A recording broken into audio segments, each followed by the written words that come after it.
महाशिवरात्री निमित्त विविध ठिकाणी भव्य कार्यक्रम होतानाचे पाहायला दिसत आहेत। तर वसई विरारमध्ये सुप्रसिद्ध असं द्वारकाधीश मंदिर या ठिकाणी महाआरतीचं आयोजन हे करण्यात आलं होतं। महाशिवरात्री निमित्त महाआरतीचं आयोजन करण्यात आलं होतं। यावेळेस बहुजन विकास आघाडीचे सर्वच नगरसेवक, पदाधिकारी, कार्यकर्ता मोठ्या संख्येने उपस्थित होते। गेल्या काही महिन्यांपूर्वीच महानगरपालिका निवडणुका झाल्या आणि यामध्ये बहुजन विकास आघाडीने बहुमताने बाजी मारली आणि या ठिकाणी त्यांचे महापौर विराजमान झाले। त्यानंतरच आपला आनंद आणि प्रभूसाठी आपली भक्ती दर्शवण्यासाठी यावेळेस महाआरतीचं आयोजन करत सर्व नागरिकांना या ठिकाणी आमंत्रित करण्यात आलं होतं। त्याचबरोबर लाखोंच्या संख्येने या ठिकाणी भाविक देखील उपस्थित होते। महाशिवरात्री निमित्त भाविकांनी या ठिकाणी मोठ्या प्रमाणात गर्दी केली होती। त्याचबरोबर रविवारचा दिवस असल्याने लांबून देखील भाविकांनी या ठिकाणी आपली उपस्थिती दाखवली होती।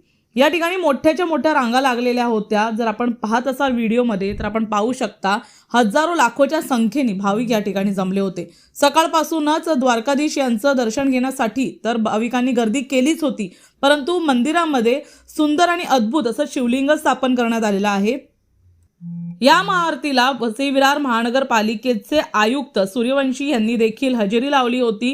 त्याचबरोबर विविध मंडळींनी या ठिकाणी हजेरी लावली होती। बहुजन विकास आघाडीचे कार्यकर्ता, पदाधिकारी तर होतेच, परंतु विविध मान्यवर देखील या ठिकाणी उपस्थित होते।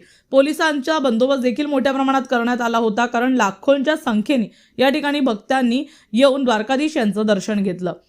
द्वारकाधीश यांची मूर्ती जी आहे ती शिवजींसारखी सजवण्यात आली होती। याच वेळेवर महाआरतीमध्ये मोठ्या प्रमाणात हर हर महादेवचा देखील नाव गाजलं। पाहूया ही महाआरती कशा प्रकारे होती, त्याचबरोबर या महाआरतीमध्ये किती मोठ्या प्रमाणात नागरिकांना प्रसन्नता झाली आपण पाहू शकता। त्याचबरोबर कशा प्रकारे नागरिकांनी गर्दी करत या ठिकाणी जे आहे सबंध मंदिराचा प्रांगण फिरून जे आहे ते मंदिराचं दर्शन देखील घेतलंय।